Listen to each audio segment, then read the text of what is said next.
Welcome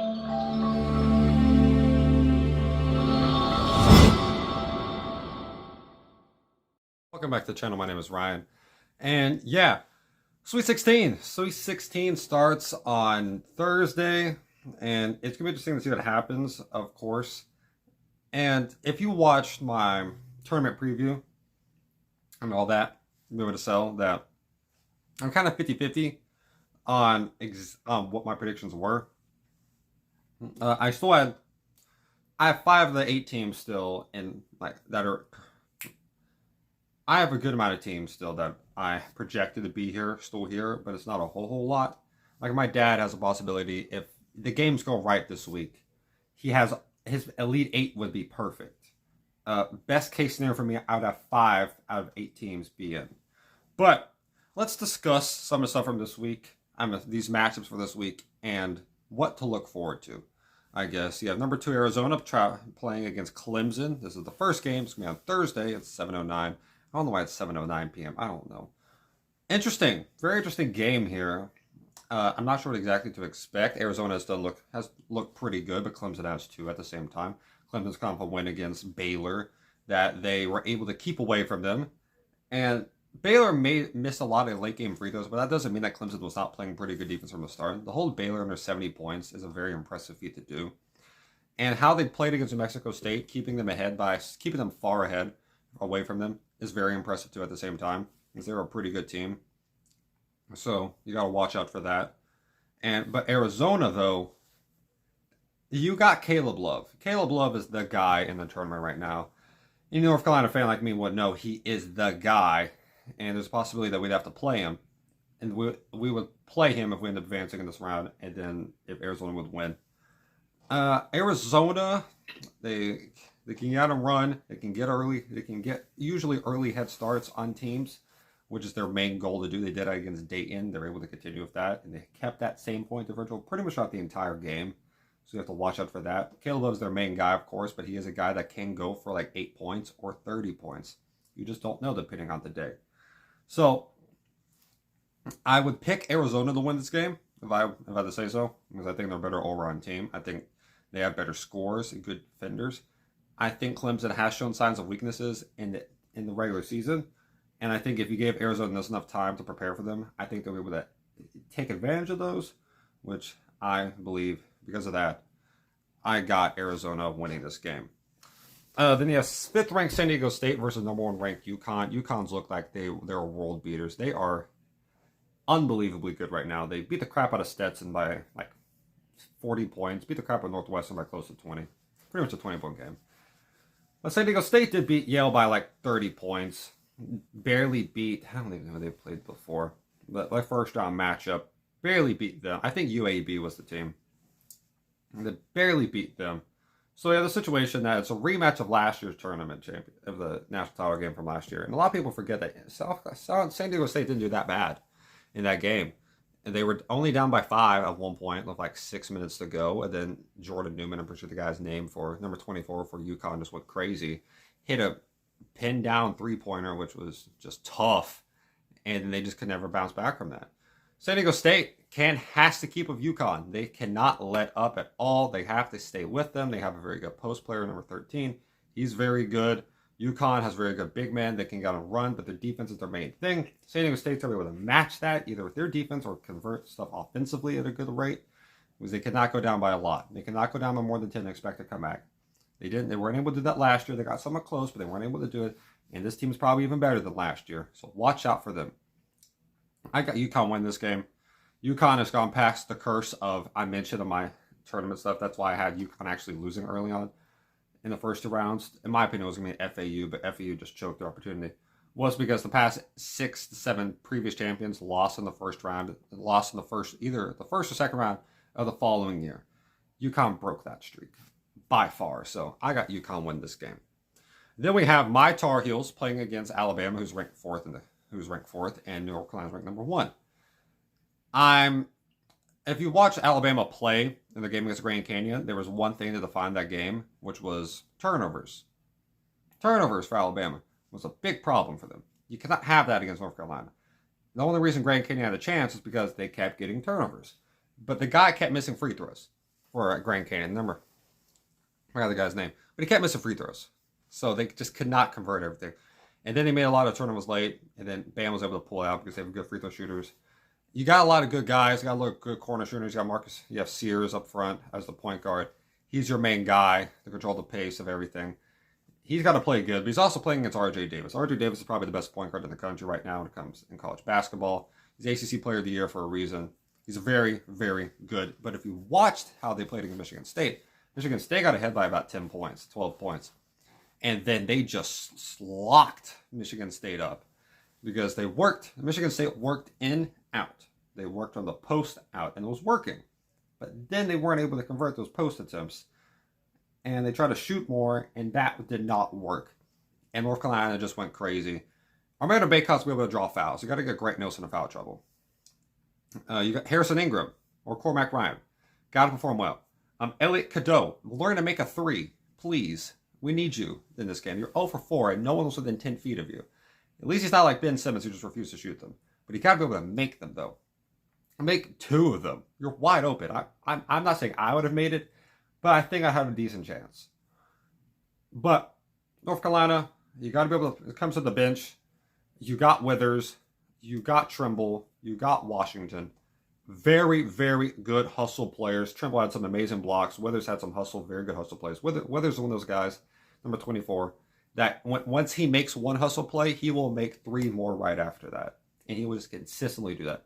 Washington played very good defense overall, and it helped us with a late game dunk to win the game against Alabama. Against Michigan State, my bad. I'm already just looking forward to this win that we're going to get, which we will get. North Carolina will win this game. They're very good at pulling ahead. If they have a 5-point lead with 5 minutes to go, they'll usually win the game. Unless your team name is Clemson or Miami. They will usually easily pull it out. Again, if North Carolina played every team like the Dickens, like how they played Duke, they would win every game by like 20 points. But we don't do that. So, yeah. And then at 10 o'clock on Thursday, have third-ranked Illinois versus second-ranked Iowa State. Illinois is on a run. They are just dominating teams.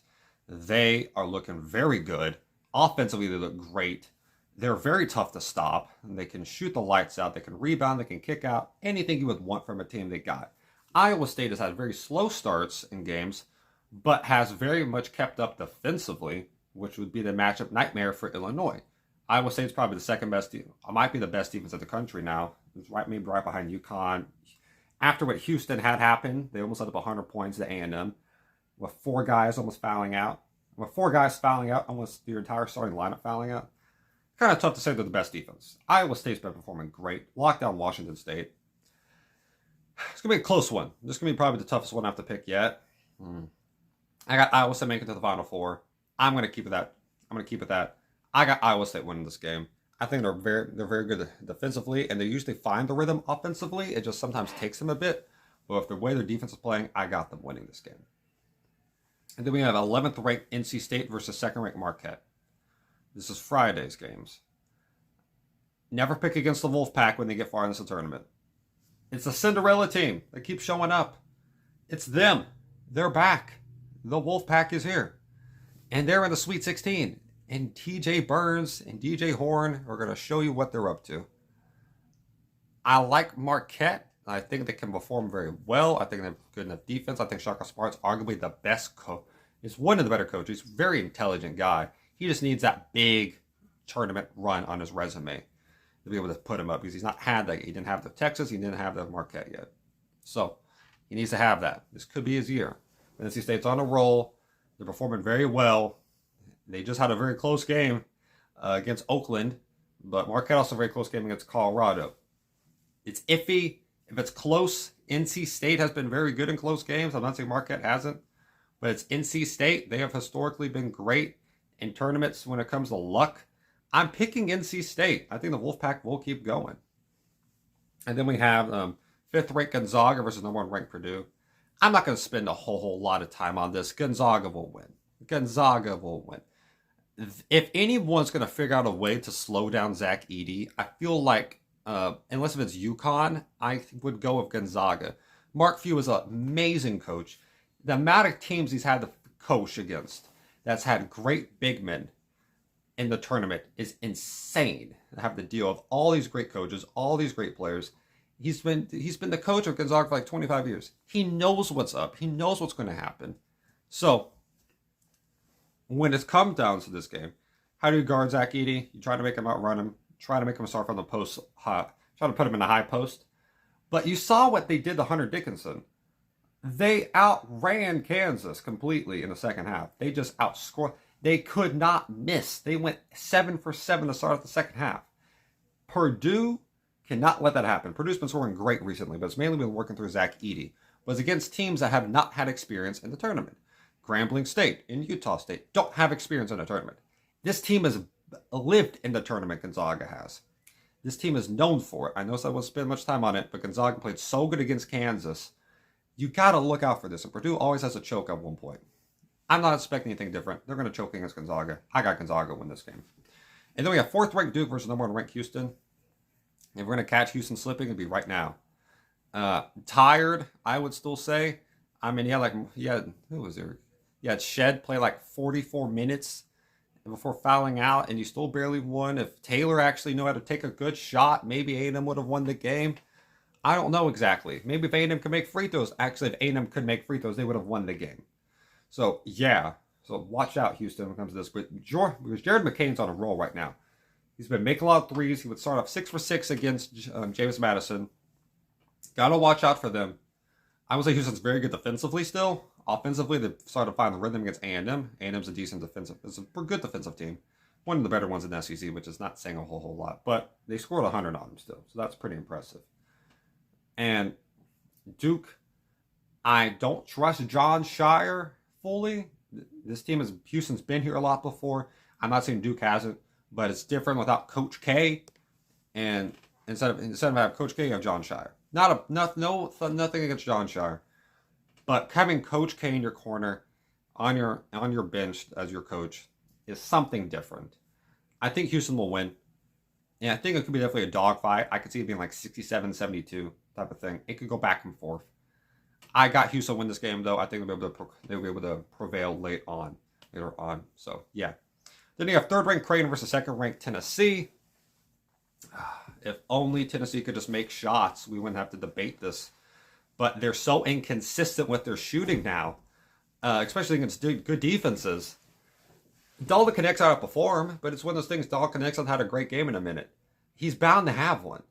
And it's probably going to happen against Creighton, because Creighton's coming off a double overtime game against Oregon. And one thing I got to look out for in that game is that Oregon, the second half, only had 2 guys score. So Creighton was letting 2 guys keep them in the game single-handedly. You can look at it like that, or you can look at it as they clamped up everyone else in a way that they were bound to have one of these guys go cold so Creighton could take advantage. And they did that. It took until double overtime, but it worked technically. But they had a guy go for almost 40. Like Oregon, they had a guy go for Dante had like 25 points, like 17 rebounds, 5 assists. You got to be able to guard everyone on the Tennessee team. Zakai Ziegler's very good. Vescovi's had a little bit of a slump, but you got to be able to guard him. Adu, you got to be able to get on his mid-range. Dalton Connect, of course. If you let him going from the start, it's going to be tough. But Tennessee won the game against Texas single-handedly because of their defense. I doubt they're going to have that bad of a shooting game again. I know they had that against Mississippi State, but I would doubt they have that against Creighton because Oregon had good looks too. I mean, they just weren't making them. And Creighton had some good looks, but I doubt they're going to have those same type of looks against Tennessee. I think it might be Tennessee's year to possibly make a deeper run. I think Rick Barnes is a very intelligent coach. I'm not saying it's anything against McDermott. Coach McDermott. He's a very good coach. I like Rick Barnes, though. Might be biased. This game could be very much close. But I still have Tennessee winning it. The Vols, I got them in this one. So, yeah, that's my predictions. Put down in the comments your own opinions about it and all that. So, yeah, hope you have a great day. Stay safe, y'all, and God bless y'all.